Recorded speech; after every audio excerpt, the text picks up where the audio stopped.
Hey guys, it's the last professional broadcaster, and I am always looking for ways to expand and simplify the content here on the NOTSAM YouTube channel. So, going forward, all wrestling videos are going to be on my new YouTube channel. You can get a link to the new second YouTube channel in the description of this video. Click that link, hit subscribe, and you will see wrestling videos are already getting uploaded over there. By the end of the year, if not before, I will no longer be uploading wrestling videos on this channel. Whether it's video interviews, whether it's podcasts, whatever it is, all of that content is going to be moved over to my new secondary YouTube channel, a link to which is available in the description below. You'll still have tons of content here on the NOTSAM YouTube channel, Sam Roberts Now, everything else you've gotten used to. But the wrestling stuff is going over to the new YouTube channel, which I've just started. Okay? I'm going to be reminding you a lot between now and then. But do it now. Hit the link in the subscription below to subscribe to my new all wrestling YouTube channel and enjoy this. This is Not Sam Wrestling. Introducing your host from New York, here is Sam Roberts. Happy Thursday and welcome to Thursday, Not Sam Thursday. Not just on any Thursday, Turkey Thursday. Here in the United States of America, it is Thanksgiving Thursday. And I tell you, based on anybody that knows their history, it's a very high pressure time to do a wrestling podcast. Historically speaking, Thanksgiving is some of the big, like it used to be back in the day, Thanksgiving night, Christmas night, those were big days for wrestling shows. Like territories would run wrestling shows. Even WWE would run Survivor Series for a period of time on Thanksgiving night. It was that theory that, you know, everybody was off work. Everybody was exhausted of seeing their family by the time the evening rolled around, right? If it's Christmas, you've already opened all your presents by the afternoon. If it's Thanksgiving, you're having Thanksgiving dinner early. So once 7, 8 o'clock rolls around, what are you doing? Well, you got to head on down to the local arena and see the wrestling show, right? So now I feel like more and more in the last, I don't know, 5 years or so maybe, Thanksgiving is probably more than that, maybe 10, maybe not 10 years, but in the past several years, we'll say, Thanksgiving has become a time when wrestling podcasts drop. It started with, you know, the famous Colt Cabana CM Punk podcast dropping on Thanksgiving and so on and so forth. There's always something noteworthy happening. So there's a lot of pressure on yours truly, the last professional broadcaster, but we'll find a way to get through it. We're coming off of course, the Luke Hawx interview that was on Monday while you guys are off work. If you're in the States, if you're not in the States, and I'm sitting here talking about Thanksgiving and people being off work and all this stuff, and you're just getting upset, come to the US of A, baby. It's great. We get days off that you don't get. It's fantastic. But Luke Hawx was the podcast on Monday, so if you do have some time and you haven't listened to that because maybe you don't know who he is, he's not as big of a name as, you know, Roman Reigns or whoever, take the opportunity, give yourself a moment to sit down and listen to that podcast. Trust me when I tell you, you will love it. There are people telling me it's their favorite interview of the year. He's just got a great wrestling story. And I mean, that podcast is just a podcast. There's a few podcasts this year that I've done that are just for real, straight up wrestling fans, not to get the dirt sheets buzzing, not to get the big name mainstream clicks, just for wrestling fans to have quality content and a great story to listen to. And Luke Hawx fits into that category. So make sure you download that podcast. It will be up on YouTube eventually, the interview, because he was here in the Not Sam studio. Make sure you're all subscribed to the new YouTube channel. It's officially youtube.com/NotSamWrestling. All wrestling interviews, this podcast every week, as well as all of the interview videos from this podcast and special moments from Thursday, Not Sam Thursday, and from the State of Wrestling. All those videos will go up at youtube.com/NotSamWrestling. So if you're subscribed to the Not Sam YouTube channel, stay subscribed to that. There's still going to be plenty of content going up on that channel. But the wrestling content is going up on youtube.com/NotSamWrestling. And how about this? For Thanksgiving, starting today, of course, this podcast will go up for the foreseeable. Every day, a new video will be released at youtube.com/NotSamWrestling. So subscribe right now every single day, and we'll set up premieres for them and everything. New content will be popping up at youtube.com/NotSamWrestling. Content King, baby. I am the Content King. Speaking of being the Content King, I cannot believe, I am flabbergasted that in this day and age, as we start to draw a close to 2019, right around Thanksgiving of all times, I cannot believe that people are still booing me or taking massive dumps on me on the internet based on my takes on the kickoff shows. Because let me tell you something, I'm literally right every time. I mean, think about it. I had the weekend of a lifetime. I was hosting the NXT TakeOver War Games pre-show on Saturday with Pat McAfee and Charlie Caruso. On Sunday, I was part of the Survivor Series kickoff show at ringside right along with JBL. And think about the stuff that I was criticized for, okay? The first thing that I was criticized for, I loved having the mics on for the arena for the NXT TakeOver War Games pre-show because I got an instantaneous reaction. What did I get an instantaneous reaction for? What did people boo me for? What did people tweet about the fact that I should never be on WWE TV? First take. Matt Riddle will not beat Finn Balor. He came into NXT as all potential and is still simply potential. He has accomplished nothing since coming to NXT. He lost to Finn Balor. I was right. Next take. Dakota Kai. Talk about a terrible pick. Her own teammate didn't even bring her to SmackDown. What happens?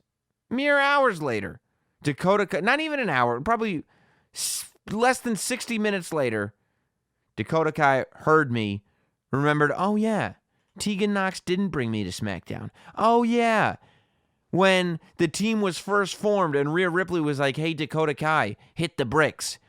Tegan Nox was just sitting there looking at me going, you heard the lady, and allowed me to go. She's a terrible partner. Sam was right. Let me turn on her and let me steal that knee brace right off her gangly leg. That's what Dakota Kai said anyway. So I'm right across the board with TakeOver. Dakota Kai did the 100% the right thing. The first Invasion show, when most of the SmackDown roster was stuck overseas and, you know, all these NXT superstars showed up to really make an impact. The tag team that we saw was Tegan Nox and Rhea Ripley. Tegan Nox and Dakota Kai literally were such a tag team. They had a name. They were Team Kick. They were just on NXT TV 2 days before that. But still, Tegan Nox picks Rhea Ripley. That's insulting. So Dakota Kai heard me. She said, you know what? At this point, I am a bottom of the barrel pick. I put myself in that position. Let me take myself out of that position. So boom, I was right there. Then you turn around and people are all over me because I went on Survivor Series kickoff show. And what did I say? Shayna Baszler is not going to get beat. She's better than Becky Lynch and Bayley. NXT's women's division right now is the best it's ever been. That means Shayna Baszler, being the best woman in the NXT women's division, she's the champion, is better than Becky and Bayley because Becky and Bayley were both in a women's division that was inferior to the women's division that Shayna Baszler is the champion of. So I said they're not going to beat her. And what happens? They didn't beat her. Shayna Baszler won that match. I was right again. Then I get all kinds of crap because I go, you know, Raw's in a lot of trouble because who knows where Kevin Owens' loyalty lies, and Seth Rollins is a terrible leader. He's the worst team captain out there, and the fans are giving him that reaction every time he walks out. And boom, what happens? Team Raw loses. And Seth Rollins shows up on Raw the next night, and he's a terrible person. I was right again. Literally every take I had on these kickoff shows, I was right. But somehow, I'm an evil man. Get a life. Get bent, will you? I even got a reference to calling myself Scoops Roberts. Okay? Scoops Roberts was there. He was in effect. And I was right again. What can I tell you?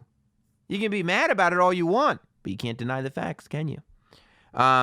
Speaking of Seth Rollins, it was nice to see. I thought Raw in general this week, a lot of stuff. It was nice to see some movement, I thought that the movement of the Seth Rollins character was exactly what it should be. We've talked about it before, but great villains don't consider themselves villains. Great villains are fighting for what they think. They think they're the heroes. They're not trying to break the rules. They're not trying to destroy anything. Their motive for what they're doing is, in their opinion, justified. Seth Rollins, as of Raw, still considered himself the locker room leader and had to tell the rest of the roster that they sucked. Now, to the rest of the roster, Seth Rollins comes off like a tool bag, like a jerk. I believe it was on this podcast that I said CM Punk is wrong when he says Seth Rollins shouldn't tweet. We should see the Seth Rollins that we see on Twitter on TV, not the other way around. We shouldn't see more of the Seth Rollins that we see on Raw. We should see more of the Seth Rollins that we see on Twitter. I said that.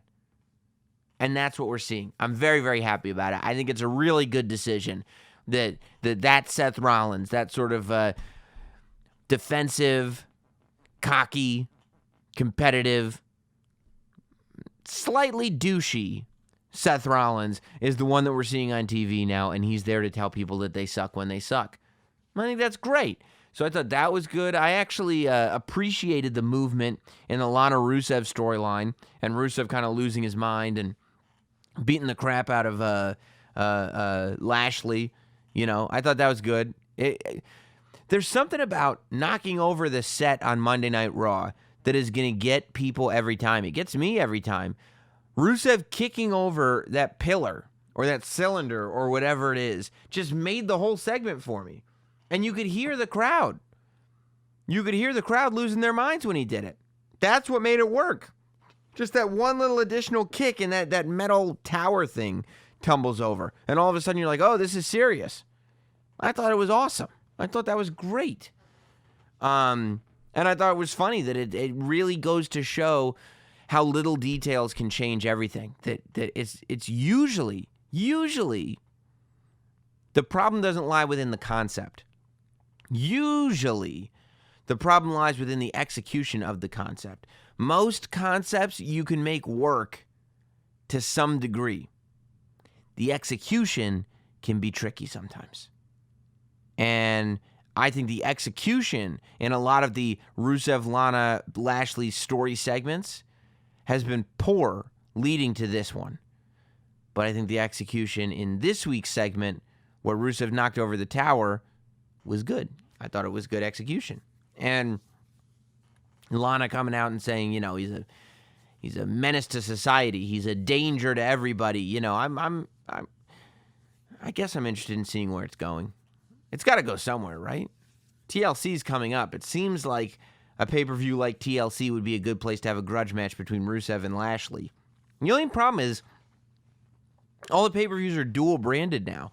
So a lot of times you don't end up getting those grudge matches. A lot of times you end up getting, because of all the title matches, because of all the stars you have, you wonder if they're just going to keep pushing off Rusev and Lashley and pushing off Rusev and Lashley. Part of me was a little bit scared that they were just going to do the match on Raw this week and cut their losses, because at this point, we got to see it through. You've made us suffer long enough. It's been 2 months of this. You have to see it through. I want to know where it's going now, for better or worse. And I can make my prediction of which of those two it'll be. Matt Hardy coming back and doing the JOB to Buddy Murphy. I think it's good on all counts. I think Matt Hardy was trending. Everybody was talking about the fact that he came back. I think it's good for Buddy Murphy because he beat somebody with credibility. I think it's ultimately good for Matt Hardy because it's like, okay, where does Matt Hardy go after a loss like that?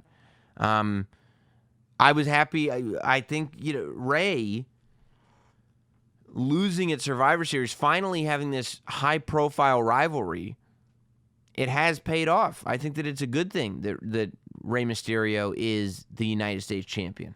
Because it's like, you have this high-profile rivalry with Brock Lesnar and your son. And, let's be honest. Brock Lesnar has now beaten up Rey Mysterio and his son's godfather, who happens to be Cain Velasquez. He beat Cain Velasquez in a minute. He beat Rey Mysterio and his son at the same time. That story's over. So you kind of have to take Rey right now, that the spotlight is on him, and let him shine. Now that the spotlight is on Rey, if you don't take advantage of that, you run the risk of, all that being for nothing, and at the end of the day, Rey looks worse. I think Rey actually looks better for the whole story with Brock Lesnar, and now that he's the United States champion, I think that they're utilizing Rey Mysterio. What I liked about the Seth Rollins segment, too, if we could get back to that for a second, besides the fact that he was showing more of the personality that I think is realistic to how the audience is responding to him, I liked that it showed that there were at least some ramifications to Survivor Series. If you watched NXT this week last night, you saw a lot of the people were wearing T-shirts. I think Beth Phoenix was wearing one.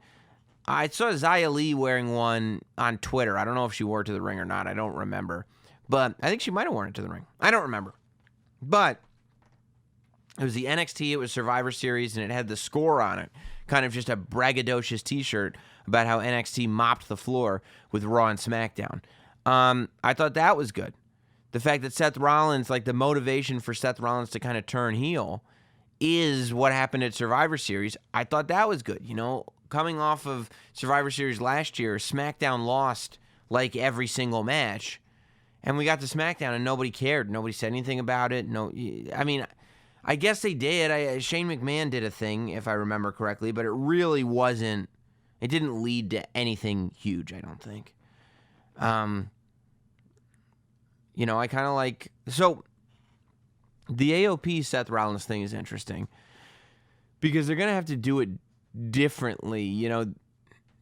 Granted, J&J's security, Jamie Noble and Joey Mercury, very different from the AOP. The AOP are these big, monstrous men, and those guys are kind of playing the characters of corporate weasels. So clearly very different. But still, I think that they do have to walk a fine line if you're going to do stuff with the AOP alongside Seth Rollins, of making it different from what it was before. I think it's genius, and it's a real subtle thing, and I don't know how many people picked up on it, but I noticed that when the Authors of Pain came to the ring on Monday Night Raw to mop the floor, to destroy, dismantle, and embarrass Kurt Hawkins and Zack Ryder, who, by the way, will never and should never get that title shot that they were supposed to get last week. But when they came out to humiliate Kurt Hawkins and Zack Ryder successfully, they were not wearing their Kevlar vests that they wore before they started doing this current story. They were not wearing, they kind of had the padding on their legs, but they didn't have the tank tops on. You know what I mean? They weren't wearing the Kevlar vests. And I thought that was really smart because the Kevlar vests are very reminiscent of the Shield. Even when they wore them in NXT, I was like, okay, this is the NXT version of the Shield. It was very reminiscent of the Shield. The fact that they joined Seth Rollins in that same night, I feel like that decision was made purposely, where they were like, well, if these two are gonna join Seth Rollins, we don't want them wearing Kevlar because we don't want people thinking this is the Shield 2.0. We want people thinking this is something different. And I think people are making comparisons to the Shield just because it's hypothetically three guys. But other than that, I don't think people are making that comparison. So I think it was successful. And I'm a fan of factions. I think factions are very underutilized in this era. And I think when they're good, they're great. Look at the Shield. Look at Undisputed Era. I think that that's why I'm advocating to do some kind of Baron Corbin royal family faction. I think bad guys, specifically bad guy factions, are really, really good. Historically, you get stars out of them. Look at the Nation of Domination. I don't know if you want to dive deep into the Disciples of Apocalypse and Los Boricuas, but, you talk about the Nation of Domination. You talk about the NWO. You talk about DX. You talk about the Freebirds. You talk about the Horsemen. You talk about, everybody. The Varsity Club, for God's sakes. There's merit to all of these, and even when you're doing like the Heenan family, it just made guys that maybe didn't have that kind of buzz about them. All of a sudden, people are talking about them because, we better pay attention to this guy. He's part of the Heenan family. I think, look at the Brood even. The Brood, while the leader, Gangrel, didn't flush out, the Brood brought all the eyes to Edge and Christian. So, and the Ministry of Darkness, the Corporation, I think factions are great. I think factions are really, really good and completely underutilized right now. And hopefully we're going to see more. Also, when you have factions and you have somebody who's not in one, for instance, yesterday on NXT, Finn Balor knocking out, like with Tommaso Ciampa laid out and taking the victory over him, still laying out Adam Cole. The fact that you have that faction where if Finn Balor wanted to, he could easily join the Undisputed Era and have 4 guys watching his back. But he doesn't want to. It makes even bigger statement about being a lone wolf if there are factions that you could potentially join. To be alone, regardless of that, I think is an even bigger statement than otherwise. And now you got Raw, where hypothetically you've got the OC and you've got the Seth Rollins, Authors of Pain factions both going on. I think that there's lots of room for both of them and more. I think they're great. I mean, there's so many guys on the roster now anyway. It can only help. You're not going to do a Gallows and Anderson match on every episode of Raw. But you could do something with the OC on every episode of Raw. You could have AJ Styles wrestling. Gallows and Anderson are on the outside. You could have Anderson wrestling. Styles and Gallows are on the outside. It gives TV time to everybody. There's just so many benefits to it. I think it's great. But yeah, so I thought it was a pretty decent Raw. We've been on a string of Raws where I don't think enough has been happening on those shows, and with this one, a lot was happening. So I thought it was really good. Speaking of really good, when you talk about the whole NXT Invasion angle, first of all, I think the whole NXT Invasion angle was a success. We'll know more, I guess, when we find out what the ratings for NXT were this week. I thought NXT was a better show this week than AEW, although I didn't see AEW's whole show. Like I said, that's why we don't talk about it too much on this podcast, because I end up watching so much WWE stuff that I don't want to give a half-assed review of a show that I haven't really watched. So I don't think that's fair to anybody involved. But the fact that Andy Williams from Every Time I Die and Virgil are on that show makes me think that the old school Sam Roberts show that I used to do on SiriusXM is the feeder system to that promotion. But I digress. We'll know more as to whether or not the Invasion angle was successful for NXT and the Survivor Series wins were successful for NXT. There's no doubt in my mind that the reason NXT won so by such a large margin, tell them large margin sent ya, that the reason NXT won by such a large margin at Survivor Series was because they're the lowest watched show. And I think WWE just wants to increase the visibility and the cachet of that brand, right? And so they make them look like $1 million, the same way they've been making them look like $1 million throughout this Invasion angle. So last week, we had really great ratings for NXT, but that was also an episode that had the Invasion stuff going on, Viking Raiders, Revival, Becky Lynch, Seth Rollins. It was a huge show. This week, it only had the NXT guys on it, but the NXT guys are all bigger stars this week than they were last week because War Games and Survivor Series, and more specifically Survivor Series. And, I was thinking about, and I talked about it a little bit at the top of the show on Monday, but I was thinking about who really benefits from the Invasion and the month lead up to Survivor Series and really Survivor Series weekend. I think when you talk about who benefited the most throughout the entire month, probably Adam Cole. I think Adam Cole probably comes out looking like the biggest star. But when you look at who benefited the most in just the weekend, the War Games Survivor Series weekend, and who moved the most, I think Adam Cole might have benefited the most, but he was starting in a position that was already really, really good. In terms of who moved the most from starting to finish point, this weekend was, for all intents and purposes, the birth of the next level of Keith Lee. I mean, Keith Lee comes out of this whole thing looking like $100 million.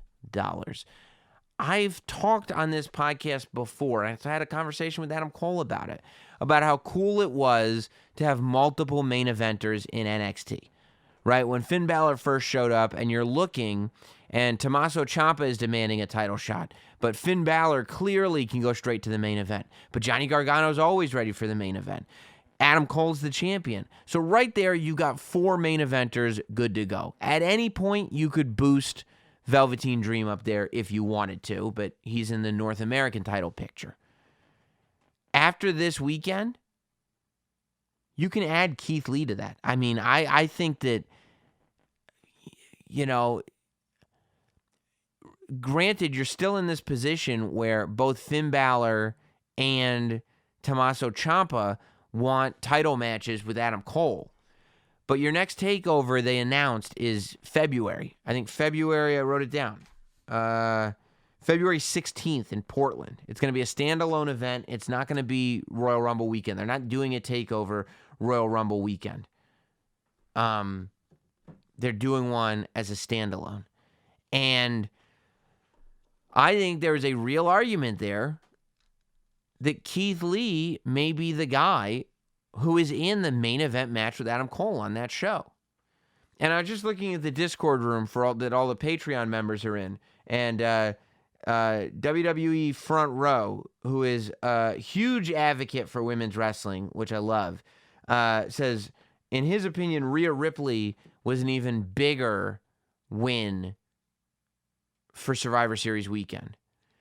And I would kind of put her with Adam Cole. I think that Rhea Ripley was already on this path to be the top female good guy in NXT before the Invasion stuff ever started. I think the minute she was announced as a full-time NXT roster member, Rhea Ripley was, okay, she's going to be the one that challenges Shayna Baszler. I mean, back in January, when people were asking me, like, after you said what you said about Bianca Belair on the kickoff show, if Bianca Belair doesn't deserve a kickoff match with Shayna Baszler, who does? Rhea Ripley, at that point, the NXT UK Women's Champion, was already the person that I was going, she is the one to go one-on-one with Shayna Baszler as real competition. So, to me, she was already there. I think there's more eyes on her, but I don't think that her position has moved necessarily. I think that what she has done is cemented herself at the top of the NXT women's division, and with her help, there are more eyes on the entire NXT women's division. I think Keith Lee is a guy that you certainly, before Survivor Series, before War Games, you were not having conversations realistically about Keith Lee being in the main event of NXT. You might have had conversations about how you wanted to see that. You might have had conversations about how you could see that happening at some point, but you're not sitting there. If I had told you that the end of the Survivor Series men's match was Roman Reigns and Keith Lee shaking hands, a month ago, you wouldn't believe me. You'd go, I don't think so. Keith Lee was just in a rivalry with Dominik Dijakovic, and it was just like, these two guys have good matches together, so we're going to have them wrestle a whole bunch and show everybody.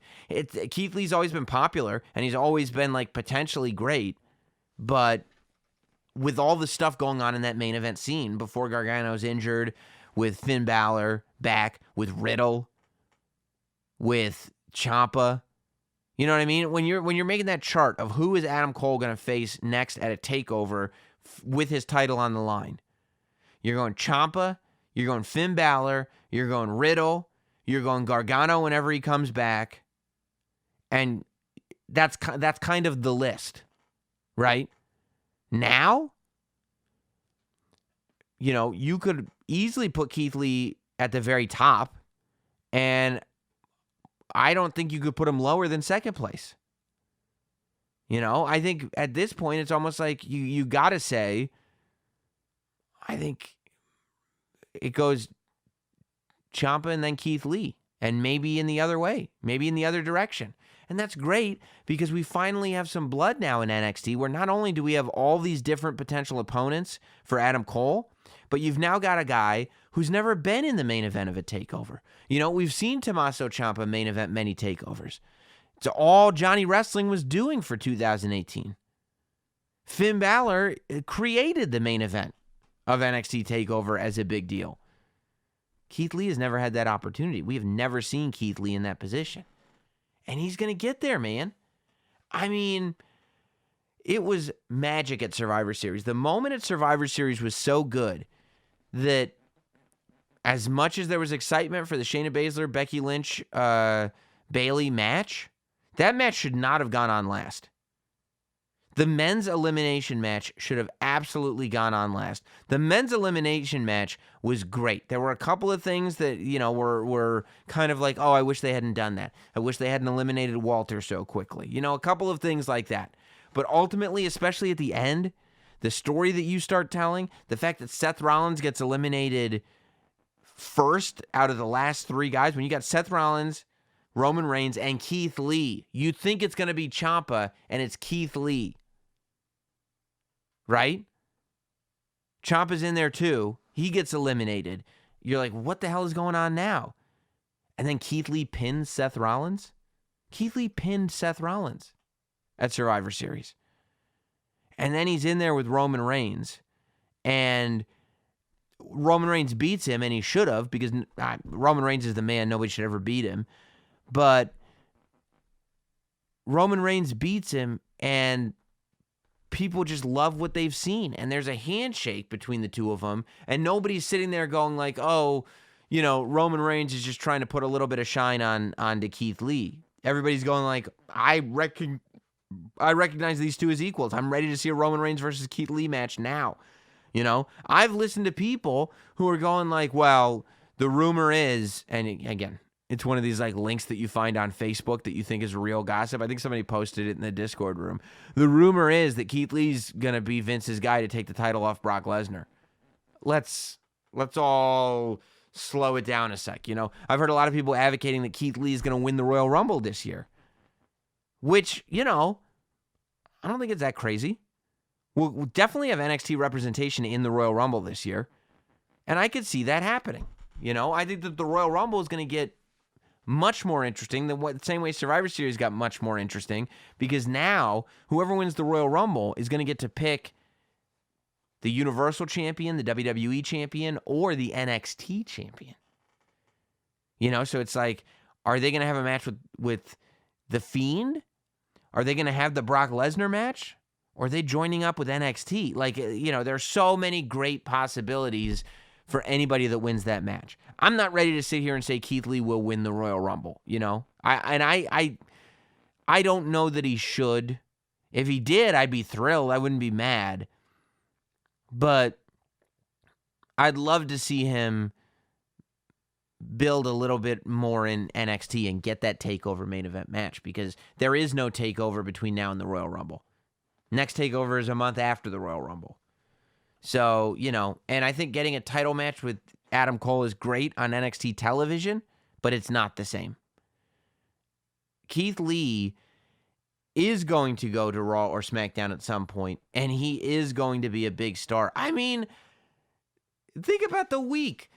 Not only does he bring the house down at War Games, not only is he one-on-one in the ring, the final two at Survivor Series, he was one person away from being the actual sole survivor at Survivor Series and he was in there with Roman Reigns. He pinned Seth Rollins.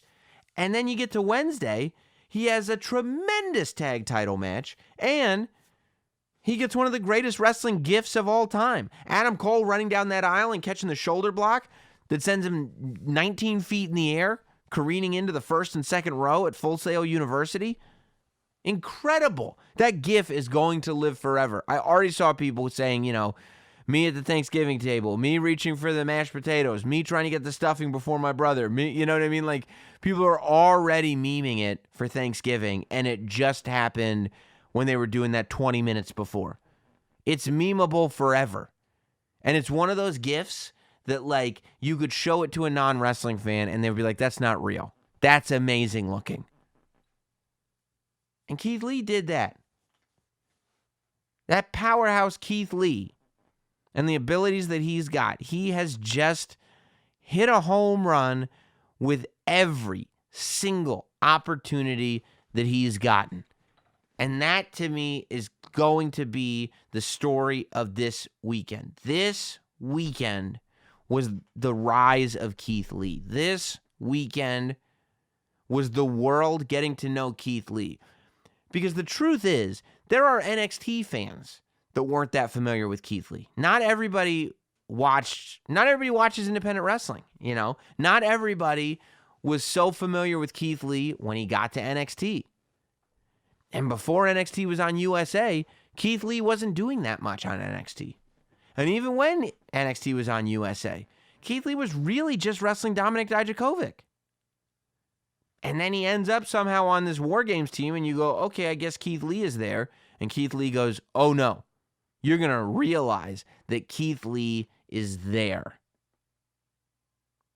And he goes on and he gives the performance of a lifetime, man. I think that he just totally crushed it. Just nailed it on all levels. And it's so cool to watch a star rise like that. And to know that because of the way things work in NXT, we can have pretty good faith that momentum is going to be built on. I already felt the momentum being built upon based on what happened at Survivor Series this week on television. Thought it was great. Thought it was really, really good. So congratulations to Keith Lee and to Keith Lee fans, because this is your all moment. This is it. It's happening. It's happening for Keith Lee, and I don't think there's any way you can deny what you saw, especially at Survivor Series. I just don't think there's any way you can deny what you saw. And you know what? He's a natural-born good guy. A guy that size, that's not normal, but he's a natural-born good guy. You look at his face, you believe him, but you also kind of want to hang with him. You don't look at him and go like, oh, I hope I don't ever have to fight that guy. You look at him going, I hope that guy has my back. I hope that that's going to be my buddy that's going to be looking out for me. And that's a great asset. And Keith Lee's got it in droves. He's doing great, man. He is doing absolutely great. This was, to me, no doubt about it, this was his weekend. Speaking of the weekend and the week that continued, some people were surprised. CM Punk was not on backstage, and he tweeted out the Dennis Stamp meme. I wasn't booked. Well, I wasn't booked, Terry. I got other plans. I'm not going to be there because I wasn't booked. If somebody just come up to CM Punk and ask him if he want to referee the main event, I'd rather be in the main event than breathe. CM Punk not on backstage this week, but I think that was the plan from the beginning. CM Punk is not a host. Renee Young and Booker T are the hosts of Backstage. They're the ones that theoretically are going to be there every week, and everybody else is kind of rotating. I think CM Punk is more official than Samoa Joe, Paige, or Christian in the sense that he's whatever he is, a contributor or whatever his deal is. But I don't think it's anything more than that. I don't think it's anything suspicious. It was interesting this week that WWE was going out of their way to not make people feel like CM Punk was on his way back into a ring. There were rumors that Seth Rollins got in trouble backstage for bringing up CM Punk in his opening promo on Monday Night Raw. course, if you followed along with the NXT media call, Triple H said on the media call that he was, after TakeOver, that he was going out of his way, that no conversations had been had. And, of course, everybody wants to see it. He knows everybody wants to see it, but no conversations were being had. And he said that when everybody wants to see something, they tend to say, so you're saying there's a chance.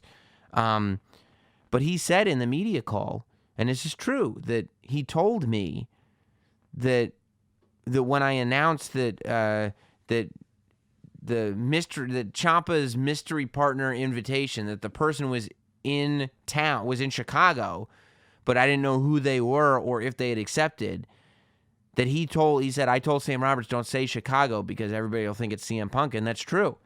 I said, Hunter, Scoops is going to go out there and let the world know that this dude's in Chicago, that Ciampa invited. Triple H, he looked at me, he said, Sam. I said, yeah? He said, don't say Chicago. Just say he's here. I said, you got it. You got it, boss. You got it, Mr. H, as Pat McAfee calls him. That dope Pat McAfee. But yeah, so they are going out of their way to make it seem like it's not an inevitability. And I think that they are hedging their bets with that in my opinion, I don't think that anything's official. It's just all hypothetical. And I think WWE and the people that run things at WWE are smart enough to know that is CM Punk probably going to do stuff with them? Yes. I still stand by that firmly, that CM Punk is probably going to be doing stuff with WWE in the ring, wrestling. When I say doing stuff, I mean wrestling in matches in a ring, probably at WrestleMania. But I don't think that those commitments have been made. I don't think that that's official. I'll bet those conversations haven't even happened yet. And so instead of creating these rumors that it might happen, WWE is like, look, there's always the off chance that it won't happen. And we don't want to make people think that there's something going on here that there isn't. So, I think it's smart on their part to not lead anybody on into thinking that this thing is happening, because it's not happening until it's happening. That's just kind of the way it is. I think that the best storylines going on in WWE right now are happening on Twitter. The best storyline on Twitter right now is the love story that's blossoming between Dana Brooke and Batista. It's actually making me not want to crap on Dana Brooke. And boy, did I. It's making me not want to bury Dana Brooke. You shouldn't be burying the talent. Because I go, you know what? I don't need any trouble from Batista. He's the animal, for God's sake. Earlier this week, Batista tweets out that he's single again. And kind of like, how the hell did this happen? He just tweets out, I'm officially single. And I'm like, okay, Batista, getting back in there. Okay, Batista, setting up a little thirst trap for yourself. I see you. I see what you're doing. I respect the game. What I didn't expect was that he would start tweeting, not DMing, tweeting shirtless pictures to Dana Brooke. Now, Dana Brooke has been playing it cool the whole time. When she responds, it's in a very friendly way and that she's looking forward to meeting up with him. But it's not overly flirty. Whereas Batista is just shameless about it. I really respect how shameless Batista is. I think that if you are after a woman, if you want to date a woman, I think that you have to be polite. I think that chivalry is not dead. I think that you have to be chivalrous. But I think you have to be shameless too. I think that most people don't realize that women really respect, for the most part, in my experiences, I've found that women respect guys that are shameless. When I was pursuing my wife, Jess, I was shameless about it. I made it very clear what I was doing. It wasn't like, that's how when you're not shameless, you kind of get trapped in the friend zone sometimes. But when you're shameless, when you're like, oh no, I'm looking at you and I do not want to be friends, women kind of go like, oh, like I find that they respect it, unless they're not interested. In which case, I'm not saying, be shameless, but also be considerate. Maybe take a walk if they're not interested. But Dana Brooke's been responding, and it looks like, she said she's happy that WrestleMania is in Tampa, because I guess Batista's in Tampa. But Batista's trying to get Dana Brooke to his gym now. Like, Batista's trying to get Dana Brooke to do a leg day at his gym. Batista wants to see Dana Brooke do some squats at his gym. Batista is a big fan of Dana Brooke's squats and the results that those squats have yielded. Good for Dana Brooke. Good for Dave Batista. I respect it. I'm here for it. And I want to be involved and be aware of every piece of their information, of their relationship. I want them to keep me up to date. I would watch a Dana Brooke Batista reality show 10 times out of 10. I think it'd be great. Who would have thought? Dave Batista's been eyeing up Dana Brooke this whole time. Good for her, huh? I mean, she's obviously super into fitness. He's super into fitness. And I guess that's his thing. I mean, he's a geeky guy too. But maybe he wants somebody he can lift with. And then, do whatever else it is that we need to do. I know where he can get some Blue Chews if he needs them. One of the things that people have been buzzing about on the internet has been what's going to happen tomorrow on SmackDown. A new member has been advertised for the Firefly Funhouse, and I don't know exactly where this rumor started, but maybe I think Liv Morgan tweeted something that was kind of mysterious, and then there was advertisements being made that tomorrow or Friday on SmackDown, now tomorrow, there would be a third or a new member, a new face in the Firefly Funhouse. Tune in to SmackDown to see a new face in the Firefly Funhouse.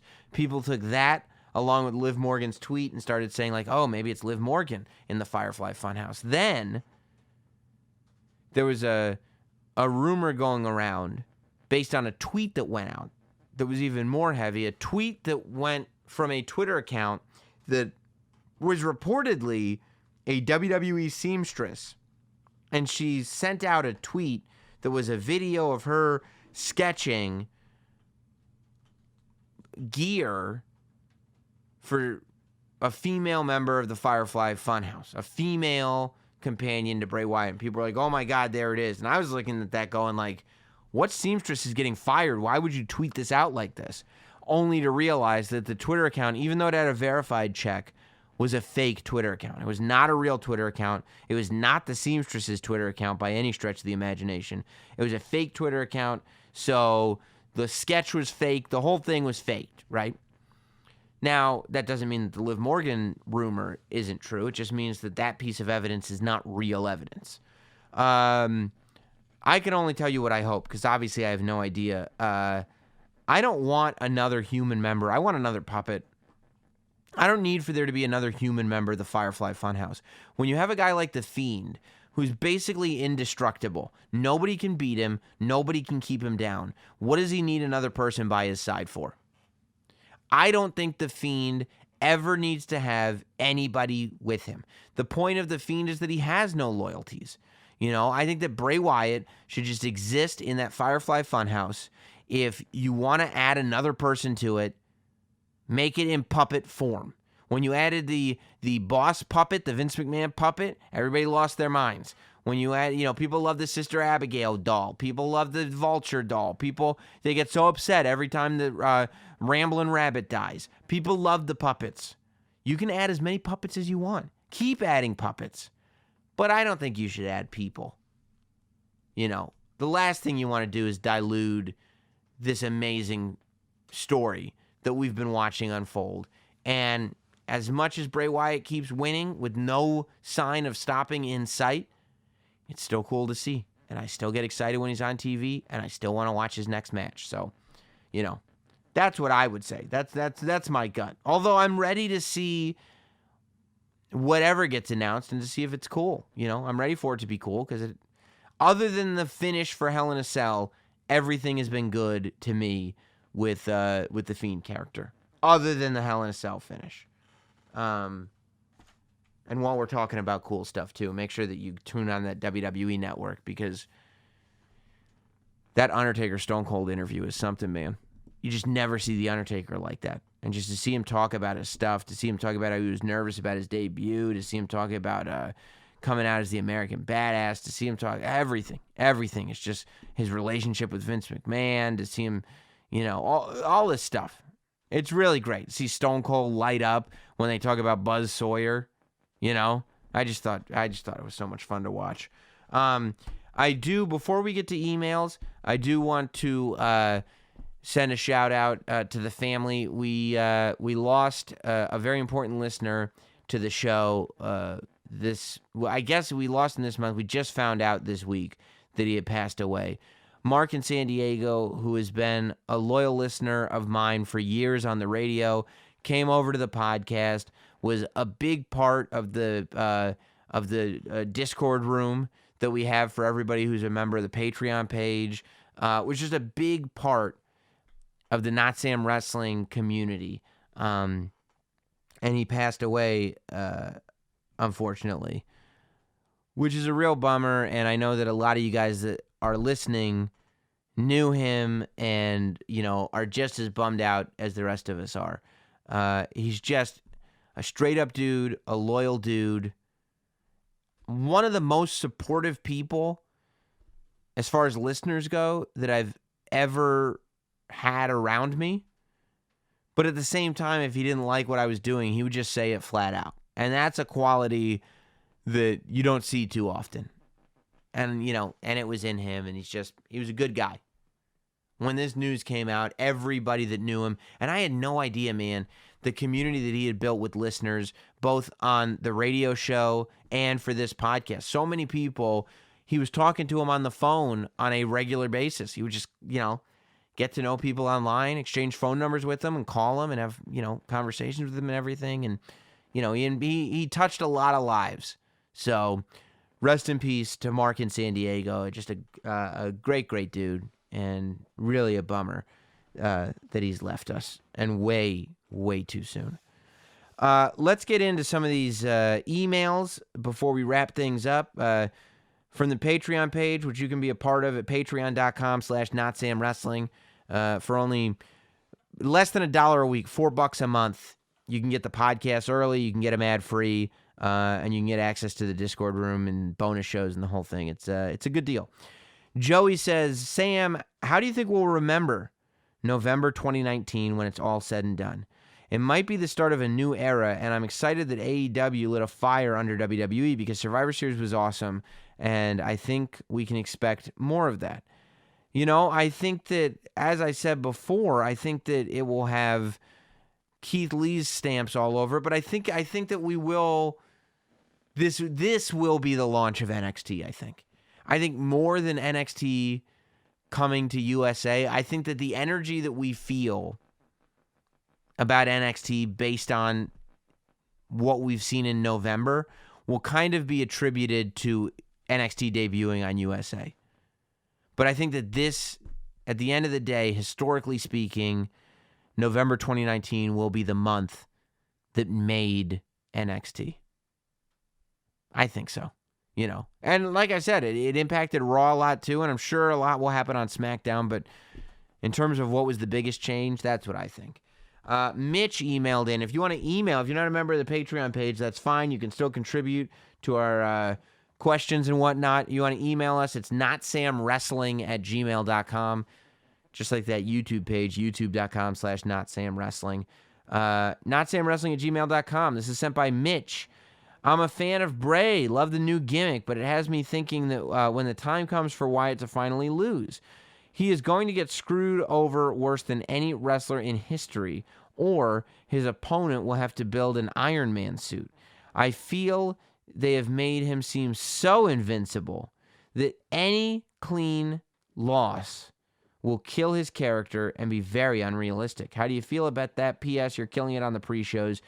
The heat you're getting reminds me of the 90s Bobby the Brain Heenan on commentary, but with an edge. It's awesome. Keep it up. I don't want to put it up on a pedestal like that, but I appreciate the compliment. Bobby the Brain Heenan is the GOAT. I think... I don't think there's any reason to be cynical about the Bray Wyatt character until there's a reason to be cynical about the Bray Wyatt character. I think it's just, right now he's going to plow through everybody, but eventually there will be somebody that can somehow figure out a way to get a victory over The Fiend. And I talked about the horror movie analogy last week on the show, that The Fiend is a horror movie monster. Horror movie monsters spend 90 minutes of a horror movie destroying everybody. Then somehow some girl finds some way to kill that monster. But guess what? They're ready to make a sequel. And when they make the sequel, we're ready for that monster to come back and spend another hour and a half killing everybody. So if The Fiend follows the rules of horror movie monsters, eventually he'll be able to take a loss and come back, maybe not just as strong, but still strong. There's some good horror movie sequels. You're probably thinking, yeah, he'll come back as Jason X, Jason in Space. No, we're not going to go straight to 10.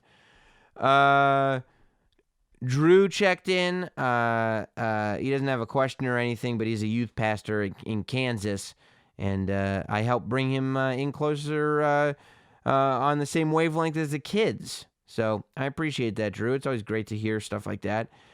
James sent an email to notsamwrestling@gmail.com. Hey, Sam. Have you heard this theory about The Fiend causing a change in his opponents when he defeats them? Finn Balor and Seth Rollins both turned heel, and Daniel Bryan seems to be turning face again.